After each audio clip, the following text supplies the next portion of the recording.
दोस्तों, आखिर वो दिन आ ही गया जिसकी उम्मीद खुद अमेरिका को भी नहीं थी। महीनों से वॉशिंगटन में हलचल मची हुई थी। हर मीटिंग में भारत का नाम गूंज रहा था, हर रिपोर्ट में इंडिया का ग्राफ ऊपर जा रहा था और व्हाइट हाउस के बड़े बड़े दिमाग समझ नहीं पा रहे थे कि ये हो क्या रहा है। क्योंकि सवाल साफ था, आखिर भारत कैसे बच गया अमेरिका के टैरिफ के जाल से। वो चाल जो अमेरिका ने बाकी दुनिया को झुकाने के लिए चली थी, वही चाल भारत ने उल्टी मार दी और ऐसी चाल चली कि सबके होश उड़ गए। अमेरिका को समझ ही नहीं आया कि ये कब और कैसे हो गया। क्योंकि दोस्तों, 2025 का भारत अब वो पुराना डरपोक भारत नहीं है। अब भारत झुकता नहीं, अब भारत रुकता नहीं, अब भारत पलटवार करना जानता है। ऐसा पलटवार जो सीधा दिल और दिमाग दोनों पर वार करे। जब अमेरिका ने भारत के ऊपर 50% टैरिफ बम गिराया था, तब उसे पूरा भरोसा था कि भारत के फैक्ट्री बंद पड़ जाएंगी, एक्सपोर्ट ठप हो जाएगा और रुपया जमीन पर रेंगने लगेगा। लेकिन हुआ इसका बिल्कुल उल्टा। भारत ने वो कर दिखाया जिसकी किसी ने कल्पना भी नहीं की थी। अमेरिका के टैरिफ वॉर का जवाब भारत ने दिया अपनी आर्थिक स्ट्राइक से, एक ऐसी साइलेंट स्ट्राइक जो बिना आवाज के, बिना मिसाइल के पूरी दुनिया को हिला गई। अगस्त 2025 की बात है जब अमेरिका ने ये ऐलान किया कि वो भारत के हर बड़े प्रोडक्ट पर 50% टैक्स बढ़ाएगा। दुनिया की नजरें भारत पर टिक गईं। वर्ल्ड मीडिया ने हेडलाइंस चलाई कि अब भारत मुश्किल में है। लेकिन दिल्ली में न डर था न घबराहट, वहां थी रणनीति, तैयारी और जबरदस्त आत्मविश्वास। क्योंकि भारत पहले ही अपना प्लान बना चुका था।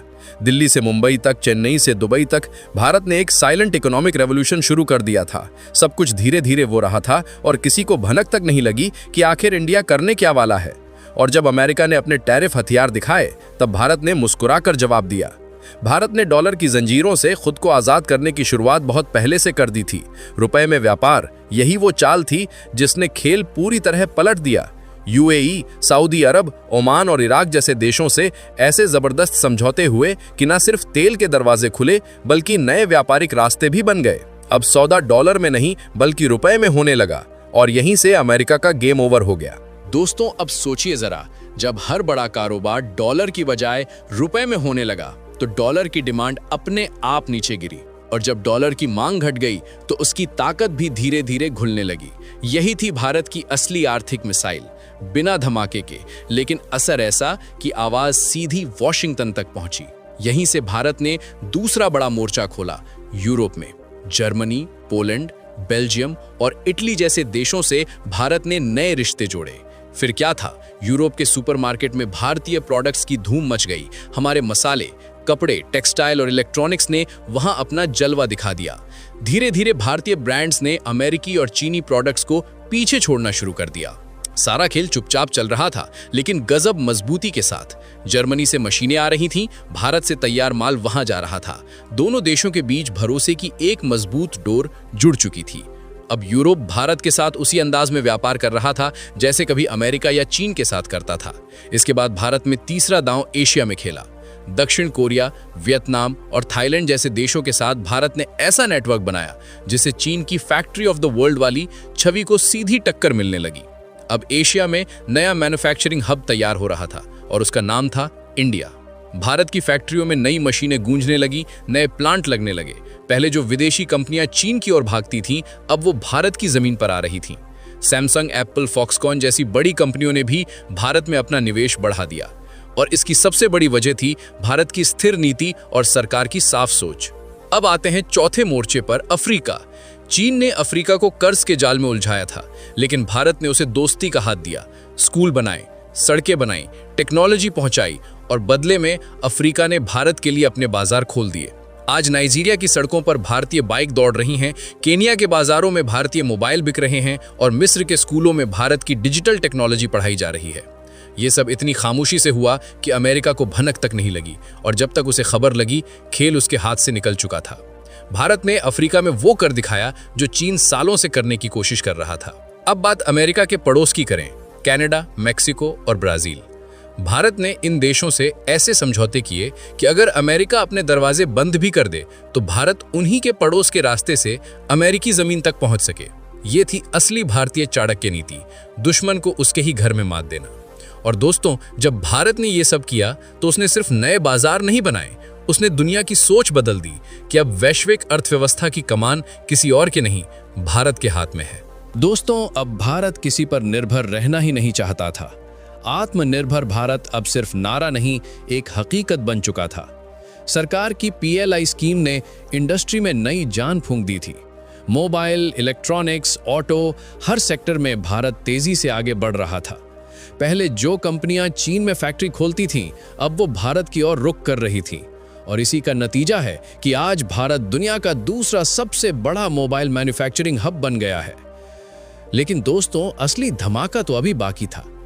जब भारत ने यह बड़ा फैसला लिया कि वो कुछ देशों से सीधे रुपए में व्यापार करेगा, तब दुनिया सचमुच हिल गई।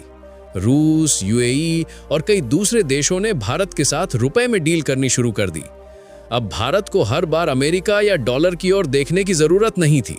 इस कदम ने भारत की विदेशी मुद्रा भंडार को तो मजबूत किया ही, साथ ही डॉलर की पकड़ को भी कमजोर कर दिया।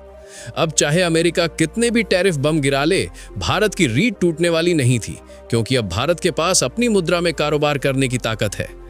और जब अमेरिका ने देखा कि उसका टैरिफ प्लान फेल हो गया, तो उसने नई नई मीटिंग्स बुलानी शुरू कर दी, लेकिन हर बार जवाब में उसे भारत का वही आत्मविश्वास मिला। अब भारत बराबरी से बात करता है, आंख में आंख डालकर। जो भारत पहले झुक जाता था, अब साफ कहता है, हम अपनी शर्तों पर चलेंगे। भारत का फोकस अब साफ है, डॉलर को मात देना, और इसके लिए उसने जो रास्ता चुना वो अब बाकी दुनिया के लिए एक मिसाल बन चुका है। भारत ने अपनी डिजिटल करेंसी और UPI सिस्टम को भी इसमें जोड़ लिया। अब UAE, सिंगापुर, नेपाल, भूटान, हर जगह भारतीय डिजिटल पेमेंट सिस्टम चल रहा है। ये सिर्फ टेक्नोलॉजी नहीं थी, ये भारत का सॉफ्ट पावर था। अब हर ट्रांजैक्शन के साथ दुनिया भारत का नाम बोल रही थी।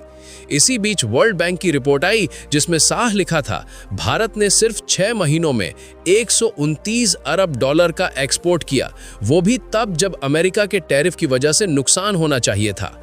रिपोर्ट देखकर वॉशिंगटन में सन्नाटा छा गया, क्योंकि ये सब उनकी प्लानिंग के बिल्कुल उल्टा था। और दोस्तों, अब भारत ने अगला टारगेट भी तय कर लिया है, साउथ अमेरिका। ब्राजील, अर्जेंटीना और चिली के साथ भारत ने फूड, एग्रीकल्चर, टेक्नोलॉजी और फार्मा सेक्टर में साझेदारी शुरू की। अब अर्जेंटीना के खेतों में भारतीय ट्रैक्टर चल रहे हैं, ब्राजील में भारतीय दवाइयां बिक रही हैं। ये सिर्फ व्यापार नहीं था, ये भरोसे का रिश्ता था। और इसी भरोसे की वजह से भारत का प्रभाव अब हर महाद्वीप में फैल चुका है। लेकिन कहानी यहीं खत्म नहीं होती दोस्तों, क्योंकि भारत अब AI और सेमीकंडक्टर सेक्टर में भी पूरी तैयारी कर चुका है। अब आने वाला वक्त भारत का है और दुनिया इसे देखकर हैरान है। दोस्तों, अब देखिए कैसे वक्त बदल रहा है। जो कभी कंपनियां भारत को सिर्फ एक मार्केट मानती थीं, आज वही भारत में निवेश करने की कतार में खड़ी हैं।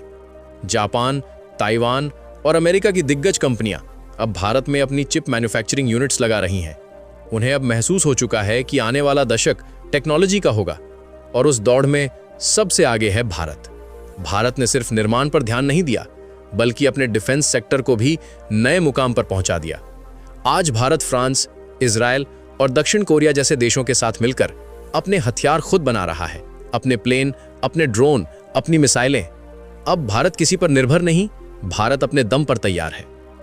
यह सब किसी एक दिन का चमत्कार नहीं था, यह एक सुचिंतित प्लान, एक लंबे विजन का नतीजा था, जिसमें भारत ने तय किया कि उसे अब निर्भर नहीं, नेतृत्व करना है। आज की हकीकत यही है कि भारत अब सिर्फ एक विकासशील देश नहीं, बल्कि एक ग्लोबल पावर सेंटर बन चुका है। डॉलर का दबदबा धीरे धीरे कम हो रहा है और रुपया नए आत्मविश्वास के साथ उभर रहा है। दुनिया के बड़े बड़े अर्थशास्त्रियों का कहना है कि अगर भारत इसी रफ्तार से आगे बढ़ा, तो आने वाले 10 सालों में भारत की अपनी स्वतंत्र मुद्रा व्यवस्था होगी, ऐसी व्यवस्था जिसमें डॉलर को झुकना पड़ेगा। तो दोस्तों, ये है भारत की वो साइलेंट इकोनॉमिक स्ट्राइक जो मिसाइलों से नहीं, बुद्धि और रणनीति से लड़ी गई। भारत ने न सिर्फ पलटवार किया, बल्कि पूरी दुनिया की आर्थिक गेम को ही रीसेट कर दिया। अब जंग बमों से नहीं, बाजारों और नवाचारों से लड़ी जा रही है। और इस जंग का विजेता वही है जिसके पास दूरदृष्टि और हिम्मत दोनों हों। और भारत ने यह साबित कर दिया है कि वो अब सिर्फ खिलाड़ी नहीं, खेल का नया नियम बनाने वाला देश है। आज भारत अपने दम पर आगे बढ़ रहा है, न सिर झुकाकर, न पीछे हटकर, बल्कि गर्व से, आत्मविश्वास से। टेक्नोलॉजी से लेकर रक्षा, डॉलर से लेकर डिजिटल पेमेंट्स तक, हर जगह भारत की छाप है। और यह सिर्फ शुरुआत है। आने वाला युग भारत का है, भारत 2.0, आत्मनिर्भर, शक्तिशाली और रणनीतिक रूप से अपराजय है। तो दोस्तों, आज के लिए बस इतना ही। आपका इस मुद्दे पर क्या कहना है नीचे कमेंट में जरूर लिखें। अगर वीडियो पसंद आया हो तो लाइक करना, शेयर करना और चैनल को सब्सक्राइब करना मत भूलना, क्योंकि अगली कहानी फिर भारत की होगी और कहानी वहीं गूंजेगी जहां से नई दुनिया की शुरुआत हो रही है। जय हिंद, जय भारत।